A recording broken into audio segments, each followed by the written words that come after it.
Right now, I'm on WrestleBIZ, and that's not just the coolest, and that's not just the best. WrestleBIZ, now that, my friends, is just incredible. Check them out. How are you, my friend? It's good to be here. It's my pleasure. I'm just happy to join the conversation.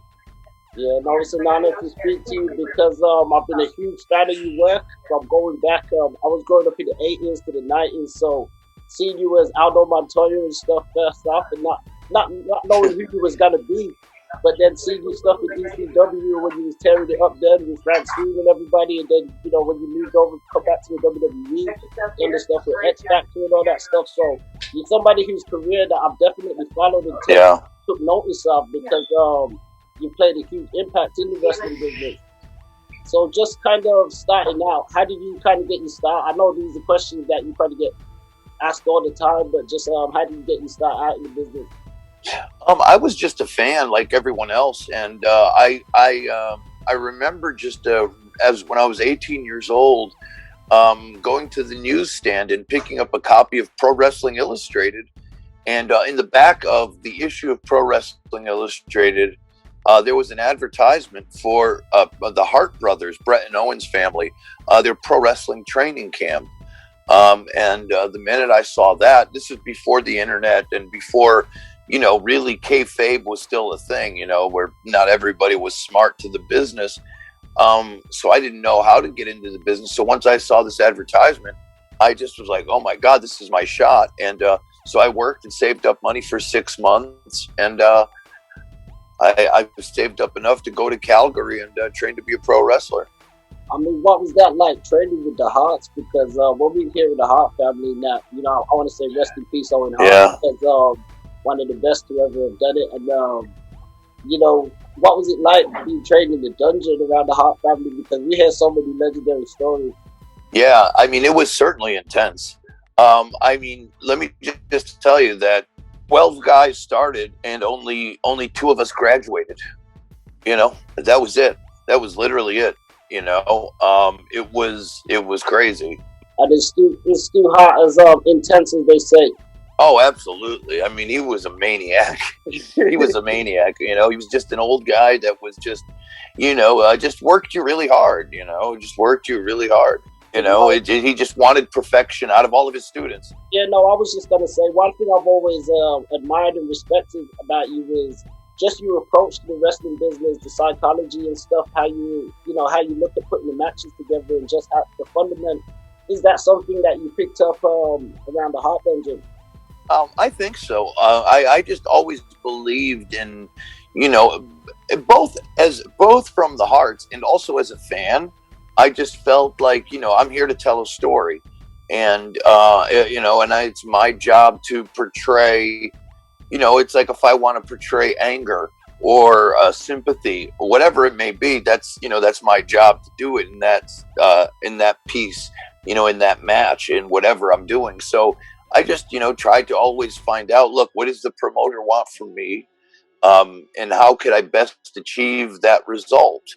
And just then kind of went from there, So fast forward from there, you broke into the WWE. What was that like then, them giving you a different character, the Portuguese Man of War, Aldo Montoya? It was great. I mean, I was so young when I got the Portuguese Man of War character. I was only 19. And I was learning still at that time. I mean, I've only been in the business at that moment for 1 year. So it was just an amazing opportunity to get to be on Monday Night Raw, in the beginning of when Raw really started. My first match on Raw was in 1993. And it was just amazing. I was so shocked to be in that position. Everyone else was so much older than me, and I was, just out of high school. I was like a kid still, So I was very lucky. I was very blessed, and I just wanted to work as hard as I could to be the best professional wrestler I could at the time, because I understood how unique and special that that situation was and my opportunity was. So yeah, it was pretty cool. It was awesome. Yeah, you know, it's crazy to hear that you was actually 19 at the time, because I wouldn't have known you was that young. Now, to fast forward back a bit, you mentioned like Pro Wrestling Illustrated earlier, and when I was young, I used to, you know, collect a lot of those magazines, and that was when I was really getting into wrestling heavy. So I actually would have had a poster with Aldo Montoya possibly on my wall. So I remember you being in the WWE Raw magazines and stuff like that. So the only thing, it took me a few years to connect it back to you because they had you in that mask and stuff like that. Sticking with the WWE. Yeah, it was. Oh, go ahead. I'm sorry. Oh yeah, no, go ahead. I know the mask. I heard it was like a soccer sort of design it was going for at first. Yeah, the mask was weird. It was like a jockstrap design, and but you know, it helped me because it actually protected me in a way from fans. Like, you know, even though fans were smart, a lot of fans, you know, didn't know that Justin Credible and Aldo Montoya were the same person. And you know, they do now, but back then they didn't really connect the dots yet. So in a way, it helped me when I finally went to ECW. Yeah, you killed it in ECW, and I'm looking forward to getting to that. Before we leave the WWE era, you know, one thing we hear a lot about the Kliq. We see, you know, everybody throwing up the Too Sweet nowadays, the Biz Cliz. You mentioned being, you know, one of the younger talent at a time in the WWE when, you know, there was a lot of those guys wasn't around, and you was a part of that Kliq and that too. What was it like, just, you know, embracing those guys and learning from guys like, you know, your Scott Halls, your Shawn Michaels and stuff like that? I was really lucky. You know, back then we were all just friends, and because we were with each other so much on the road, we became, you know, we were our own, you know, we were all just friends and family. And I was a young guy, and I was looking kind of like for guidance, and they were really good to me, man. They helped take me under their wing. They taught me so much about the wrestling business, about the do's and don'ts, and you know, they really smartened me up to where maybe what would have taken me 2 or 3 years to figure out, with their knowledge that they were dropping on me, you know, like I learned a lot of the stuff much quicker than I would have if they hadn't tried to help me. So I was very lucky at that time, you know, to have guys like HBK and Razor especially, you know, helping me out throughout my journey in the WWE early on. I think like Razor Scott, he definitely got one of the best minds in the business.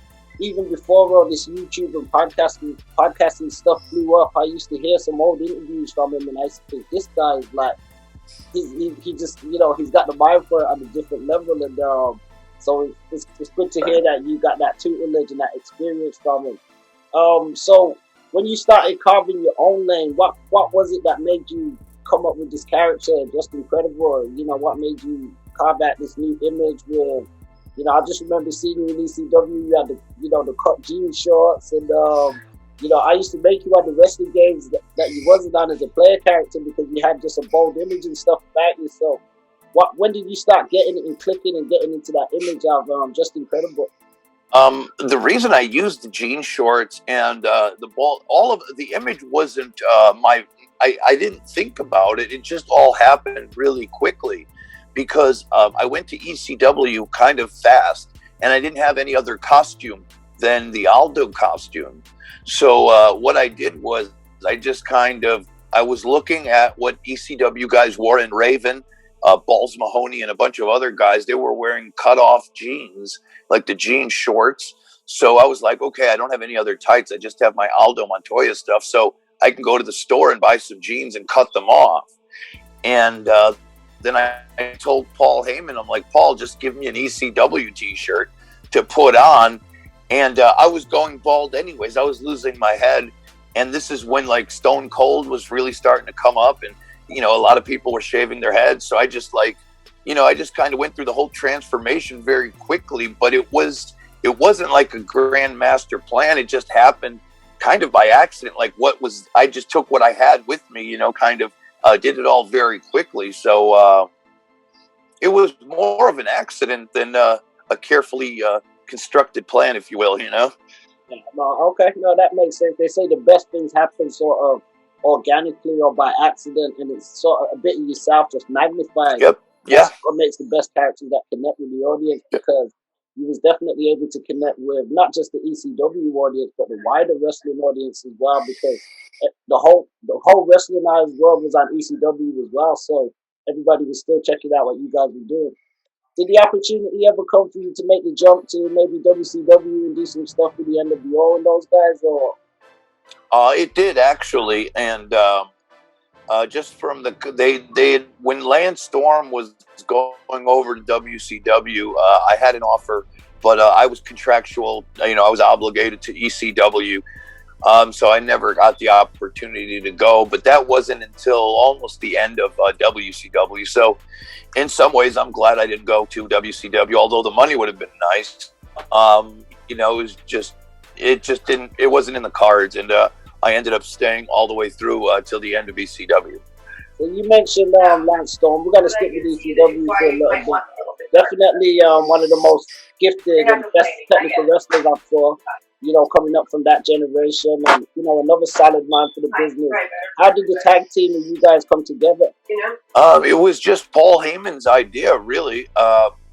Just one day out of nowhere, Paul asked, how would we feel if we were a team just for one show? And we were like, okay, that'd be great. And I guess Paul liked what he saw and started to use us more and more as a tag team, which was really cool because, Lance was part of the Hart family as well, and helped train me actually coming through the Harts in, the early 90s. So, it was just perfect. It was so easy, and I looked up to him so much, and he taught me so much that it was just it was like stealing candy from a baby. We were just meant to be together as a tag team at that moment, so it was fun, man. It was just super fun and super easy. Who was some of the best tag teams that you or your most favorite tag teams that you worked at that time? Wow. I would say Gato and Jado from the FMW promotion in Japan, and Raven and Tommy Dreamer. We always had good matches with Raven and Tommy Dreamer. And let's see who else. One time we worked with Sabu and Rob Van Dam, which was also a lot of fun, but hard hitting. So I'm glad we only did it once. Okay. Yeah, I know you must have a lot of hard hitting stories from ECW. There's definitely nothing like it. We see you return when they did the rehashing of it in WWE later and stuff. And before that, you went back to WWE. You did some stuff with X-Pac, mixing it up with X-Pac and Albert, X Factor. Yes. What was it like working with those guys? I know you and Sean Waltman have a good relationship anyway. Yeah. Sean and I always had a good relationship, so it was fun, man. I enjoyed it. It was frustrating though because we both felt that the team could have gone much further than we actually did, and because of the alliance when WWE bought WCW, it kind of threw the X Factor storyline. It just threw it away. So then we broke up out of nowhere. He went to the WWE side, and I went to the alliance WCW/ECW side. So unfortunately, we never really got to see the angle or the tag team come to any kind of a good play. You know what I mean? It kind of all, as quickly as it started, it went away, which is a shame because I thought Sean and I could have been a very good tag team. Oh no, definitely. I think, and even as a trifecta, you guys was like a really solid stable that stood out at the time. And was it more just creative, not having like a long-term plan in place? Pretty much, yeah, exactly. And all they were worried about was the invasion angle at that time. They didn't care about anything else, Because when I think about yourself, like me personally as a fan, I think you've definitely been one of the most talented, wrestlers that came up from your era and stuff. Do you think that you was politics a bit, just down to your personal relationships or your affiliations? Do you think there was a bit of that involved? A little bit. I think it's a little bit of everything. That was a crazy time in wrestling if you really think about it. In 1 year, both ECW and WCW went bankrupt. And all of a sudden you have all these wrestlers from all these different promotions looking for jobs in the WWE. I think I was just lucky enough to get a job. So I think then when that finally happened, I think a lot of us were lost in the shuffle because there were just so many angles and so many wrestlers, and so I just think it was overwhelming, not just for the boys, but for the writers, for everyone. You know what I mean? I think there were too many Indians and not enough chiefs in the structure. So I think a lot of us just got lost, quite frankly. You know. Yeah, no, just sort of the nature of the beast. I do remember sort of tuning out of wrestling for a bit at that time when, you know, Vince sort of consumed everything, and then it wasn't until like TNA I started catching wind of a few things like that, and he brought back a bit of fresh air. Going forward, are you keeping up with like have you been following any of the products at the minute, like AEW, Impact and stuff? I do, yes. I follow AEW. I've watched every episode. I do a review show actually with Vince Russo. So yeah, I watch AEW and I watch Impact a little bit. So, you know, I think the business right now is actually very healthy, and there's a lot of good stuff going on, and I'm actually excited about what AEW is doing. You know, I think they have a great opportunity in the wrestling business right now. It's great to see, you know. Yeah, no, I mean, we'd love to see maybe you do something in AEW at some point. I'm actually, you know, liking what I'm seeing, the cross-platform stuff they're doing with Impact and New Japan.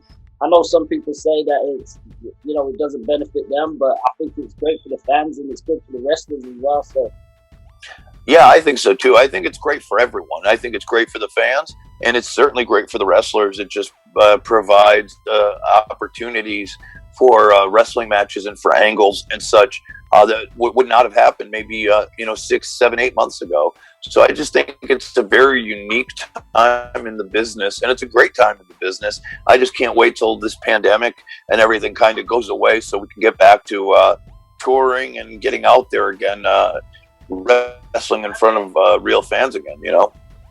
No. So with that being said, I mean, what do you have planned and upcoming? Can we see you maybe doing like a wrestling school or something? I mean, I know you do the online training and you've done a lot of seminars and stuff in the past. Because I think I could definitely see you being like a coach, or maybe get like a head coach position at AEW or something, man. Tell Cody and those guys that you can do your work. Yeah, I'm definitely looking to do something very soon. One thing you can look forward to is I'll be on season 3 of Dark Side of the Ring on one of the episodes. I can't say which episode I will be on, but I am featured on season 3 of Dark Side of the Ring, which will be coming out later this year. And hopefully I will end up either in Impact or AEW as a coach or something like that. I've certainly been talking to some people, and we'll see what happens. Yeah, no, you've definitely got a lot of knowledge and tutelage and experience to pass on. And that's one thing, like I will always say, I commend about you, because it's not something that you have to do. And it's something that I know comes from you. I've seen you on Facebook, you know, with parting messages, started the Pro Wrestling 101 group. And you've done that, you know, throughout your own tribulations and stuff as well, but you persevered forward and you send out a positive impact for like the next generation of people and people that follow the business. So I'll take my hat off to you, man. No, thank you so much. It means the world to me, man. I really appreciate that. Thank you. And just on one last note before we leave, as only because you mentioned the Dark Side of the Ring, from the last season, which one stood out to you the most? What was your favorite? Oh man, my favorite was probably the Benoit story, only because I knew Chris pretty well, and it's just such a, to this day, it's still such a crazy story. It just it just had a special place in my heart.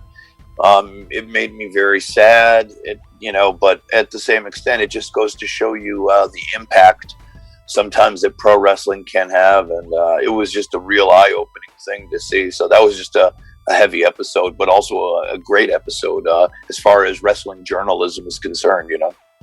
Oh yeah, no, definitely. I think the whole series was definitely well put together. And that was a touching episode, along with, the Owen Hart tragedy as well. That one definitely was touching as well. Absolutely. Absolutely.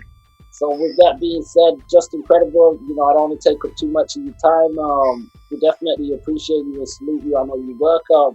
where can fans find you? Apart from your Twitter, your social media and stuff. I know you've got a website up and your pro wrestling teams as well. Yeah, absolutely. Just follow me on Twitter at PJ Polaco, and of course follow me on Instagram. Same thing at PJ Polaco. And also, if you're into some good wrestling T-shirts, check out my store, ProWrestlingTees.com/Just Incredible. I got over 20 T-shirts, old school, vintage, ECW style shirts. So check them out, man. Yep, sounds good. Definitely. So, Just Incredible. Appreciate you. Much love. Okay, thank you so much, and God bless you, brother. Much love, man. I appreciate your time, and thanks for. Have a good day.